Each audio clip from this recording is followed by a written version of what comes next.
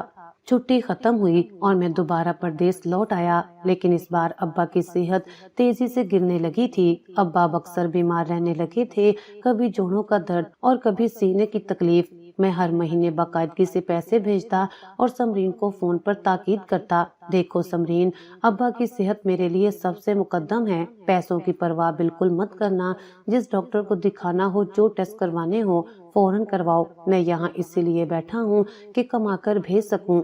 سمرین مجھے ہر بار تسلی دیتی، آپ پریشان نہ ہوں فاروق، میں انہیں شہر کے سب سے اچھے ڈاکٹر کے پاس لے کر گئی تھی، ڈاکٹر نے کچھ دوائیاں دی ہیں اور کہا ہے کہ کمزوری ہے، اچھی خوراک اور آرام سے ٹھیک ہو جائیں گے، دوا تو وقت پر دے رہی ہو نا؟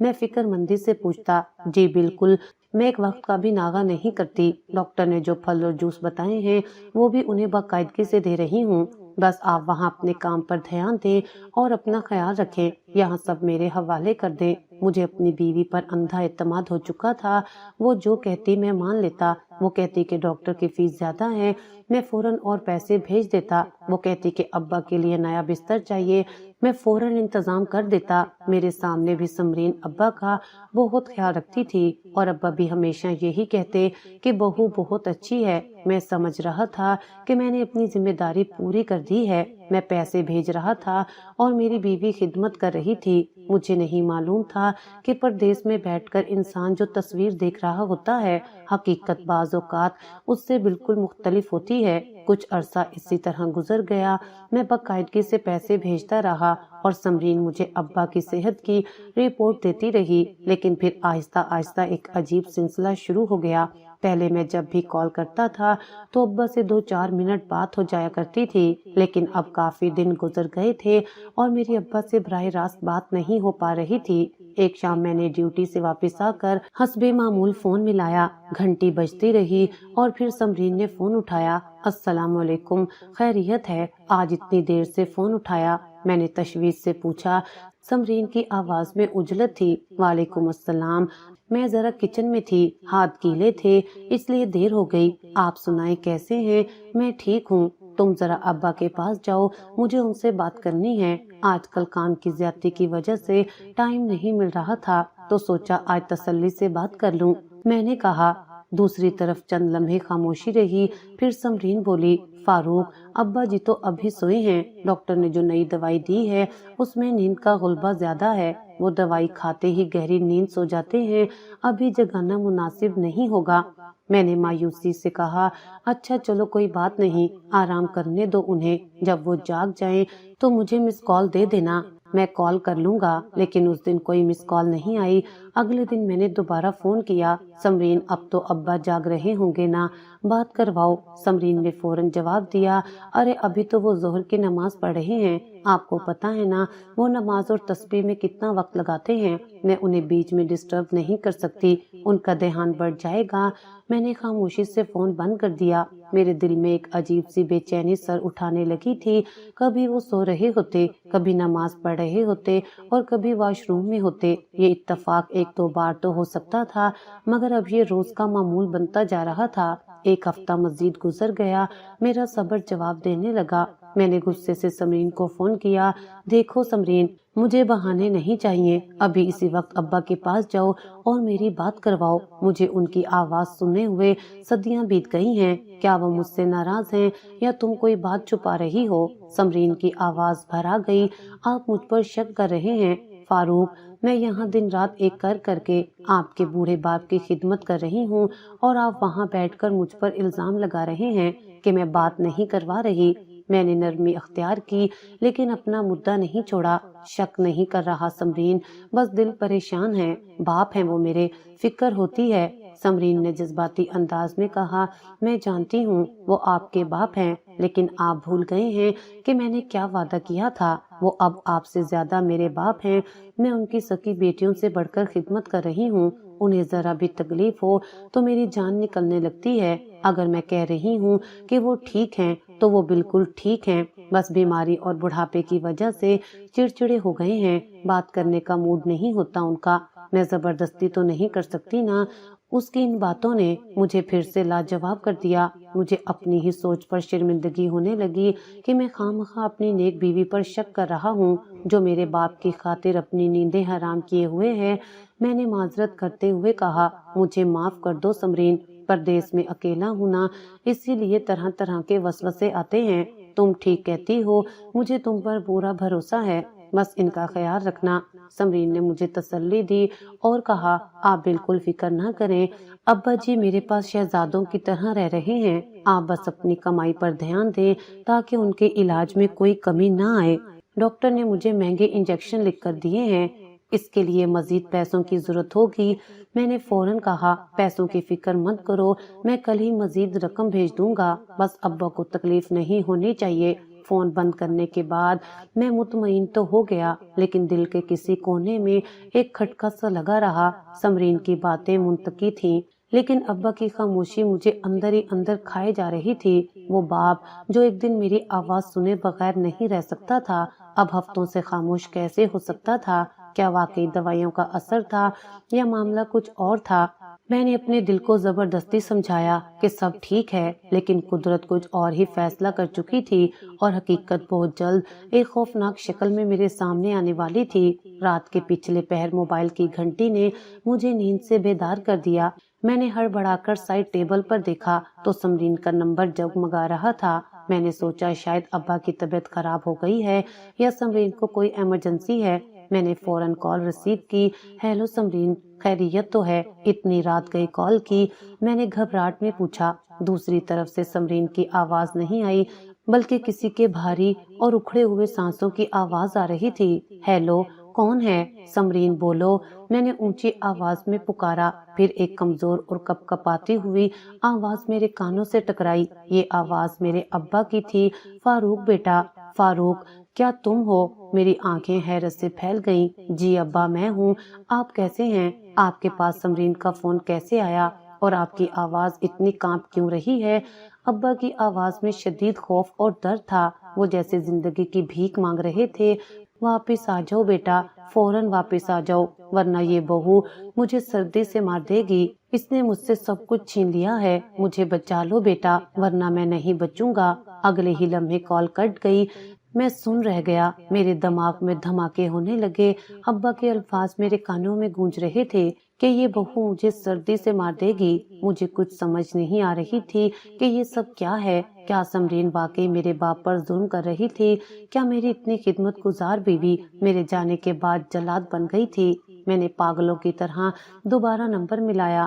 گھنٹی جاتی رہی لیکن کسی نے فون نہیں اٹھایا۔ میں نے تیسری بار کال کی تو نمبر بند ملنے لگا۔ میرا دل زور زور سے دھڑک رہا تھا، میرے ماتھے پر پسینہ آ گیا۔ میں کمرے میں ادھر سے ادھر ٹہلنے لگا۔ یہ نہیں ہو سکتا، سمرین ایسا نہیں کر سکتی، ضرور ابا کو کوئی غلط فہمی ہوئی ہوگی یا وہ بیماری میں بہکی بہکی باتیں کر رہے ہیں۔ میں نے خود کو تسلی دینے کی کوشش کی، لیکن پھر وہ جملہ میرے ذہن میں ہتھوڑے کی طرح برسنے لگا، مجھے سردی سے مار دے گی۔ ابا نے ایسا کیوں کہا؟ کیا انہیں سردی لگ رہی تھی اور سمرین نے ہیٹر بند کر دیا تھا یا انہیں کپڑے نہیں دیے جا رہے تھے؟ میں نے فیصلہ کیا کہ اب مجھے ایک پل بھی ضائع نہیں کرنا چاہیے۔ میں نے فوراً ٹریول ایجنٹ کو کال کی اور پاکستان کی پہلی دستیاب فلائٹ کا ٹکٹ بک کروانے کو کہا۔ میرا دل بہت زیادہ پریشان ہو گیا تھا۔ میں سوچ رہا تھا کہ سچ میں مجھے ابا کے پاس جانا چاہیے، نہ جانے کیوں دل یہ سوچنے پر مجبور ہو رہا تھا کہ ابا کچھ ٹھیک نہیں ہے یا پھر ابا کے ساتھ کچھ بہت غلط ہونے والا ہے۔ میری تیاری تقریباً ہو چکی تھی جب اچانک ایک دن میرے کزن کی کال آئی۔ میں نے فون اٹھایا تو وہ بری طرح رو رہا تھا۔ ہیلو فاروق، اس کی آواز ہچکیوں میں دبی ہوئی تھی۔ کیا ہوا؟ تم رو کیوں رہے ہو؟ سب خیریت تو ہے؟ میرا دل دہل کر رہ گیا۔ کزن نے روتے ہوئے کہا، ہمت کرنا بھائی، واپس آ جاؤ، تمہارے ابا اب نہیں رہے۔ یہ خبر سننے کی دیر تھی کہ میرے پیروں کے نیچے سے زمین نکل گئی، موبائل میرے ہاتھ سے گر گیا۔ میرے ابا اس دنیا سے چلے گئے تھے۔ مجھے یقین نہیں آ رہا تھا۔ اس وقت مجھے یہاں غیر ملک میں سنبھالنے والا کوئی نہیں تھا۔ مجھے ایسے لگ رہا تھا جیسے میرے اندر وجود سے روح نکل گئی ہو۔ میرا باپ جس نے پوری زندگی میرے اوپر وقف کر دی تھی، آج وہ کسی ظالم کے ظلم کی بھیڑ چڑھ گیا تھا۔ ابا کے وہ آخری الفاظ بار بار میرے کانوں میں گونج رہے تھے کہ واپس آ جاؤ ورنہ بہو مجھے سردی سے مار دے گی۔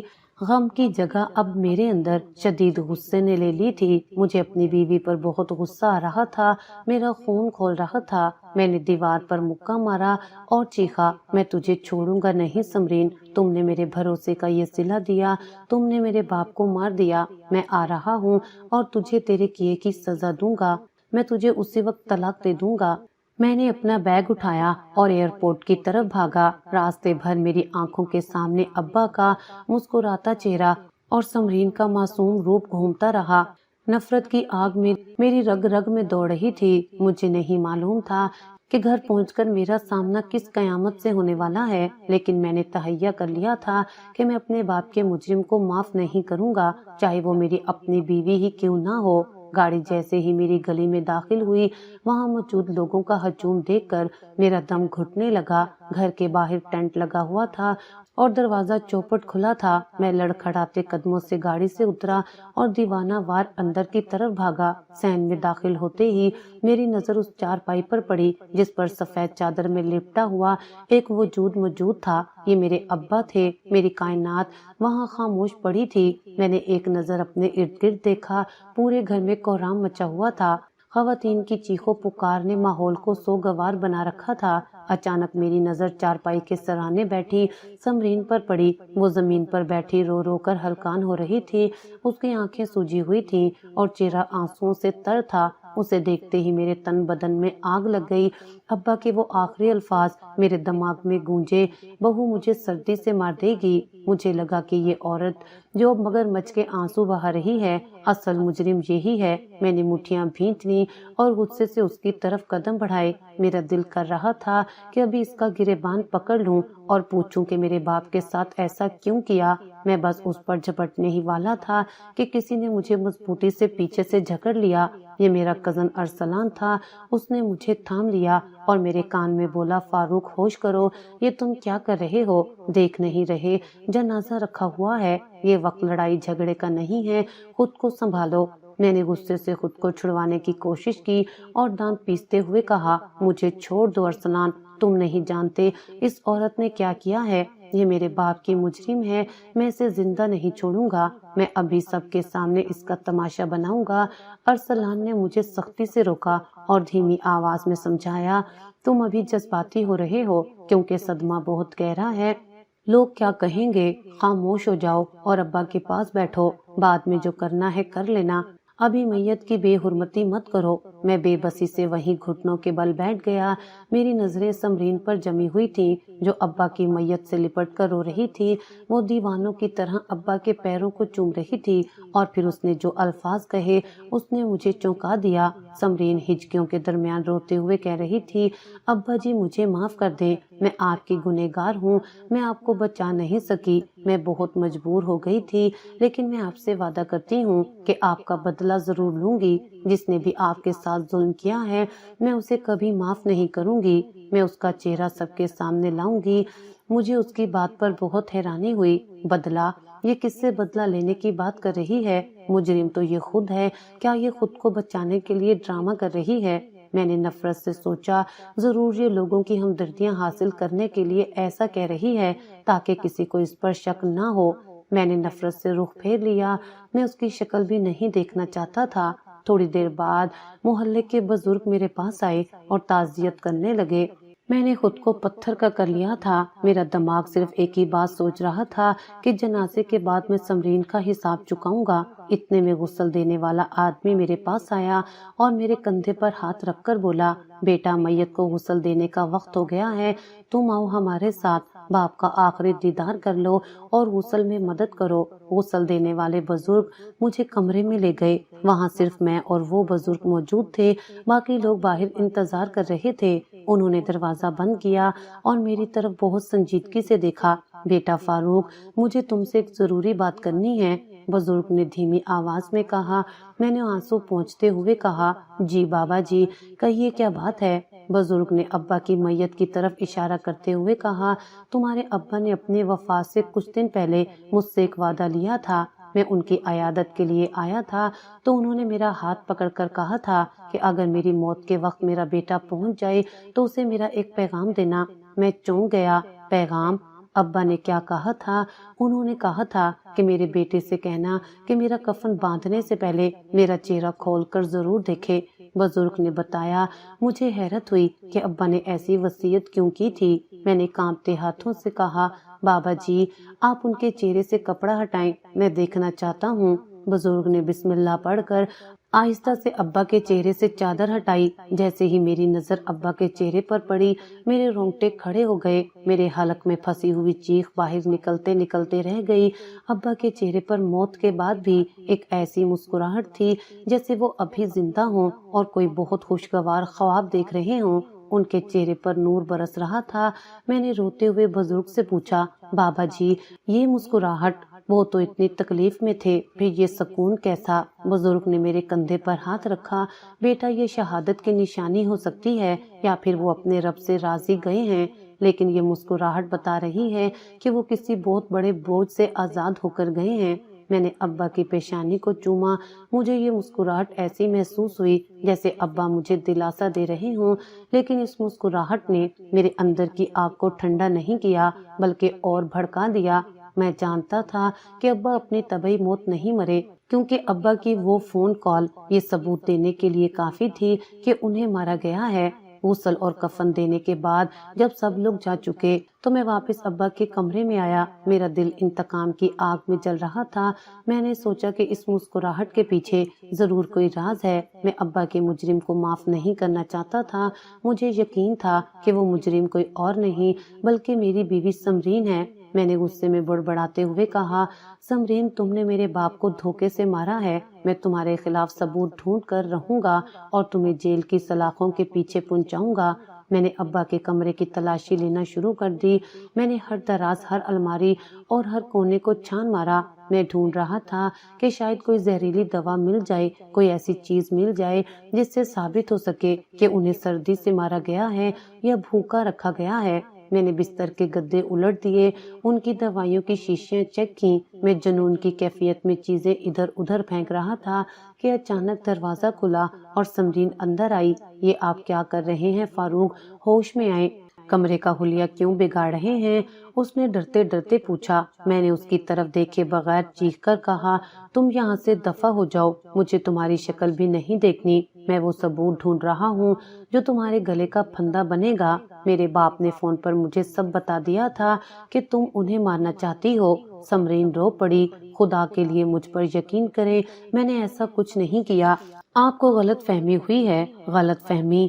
میں نے طنزیہ ہنستے ہوئے کہا، میرے باپ کی آواز میں نے خود سنی تھی، وہ جھوٹ نہیں بول سکتے۔ اب تم بس اپنے انجام کا انتظار کرو۔ میں ابھی مزید کچھ کہنے ہی والا تھا کہ باہر سے شور کی آواز آئی۔ کوئی اونچی آواز میں میرا نام پکار رہا تھا۔ میں نے غصے سے دروازے کی طرف دیکھا۔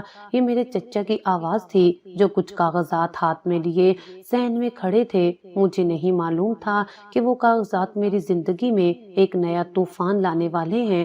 میں پاگلوں کی طرح کمرے میں چیزیں ادھر ادھر پھینک رہا تھا کہ اچانک چچا دروازے پر کھڑے نظر آئے۔ ان کے ہاتھوں میں کچھ اسٹامپ پیپرز تھے۔ ان کے چہرے پر ایک عجیب سی فاتحانہ مسکراہٹ تھی جو اس سوگوار ماحول میں بہت بھدی لگ رہی تھی۔ فاروق، بس کر دو یہ سب، اب ان چیزوں کا کوئی فائدہ نہیں، چچا نے کرخت لہجے میں کہا۔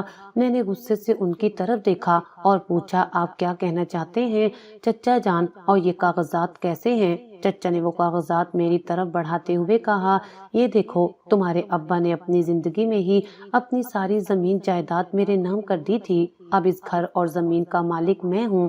میرے پیروں تلے سے زمین نکل گئی۔ میں نے جھپٹ کر وہ کاغذات ان کے ہاتھ سے لیے اور پڑھنے لگا۔ ان پر واقعی ابا کے انگوٹھے لگے ہوئے تھے۔ میں نے حیرت اور صدمے سے کہا،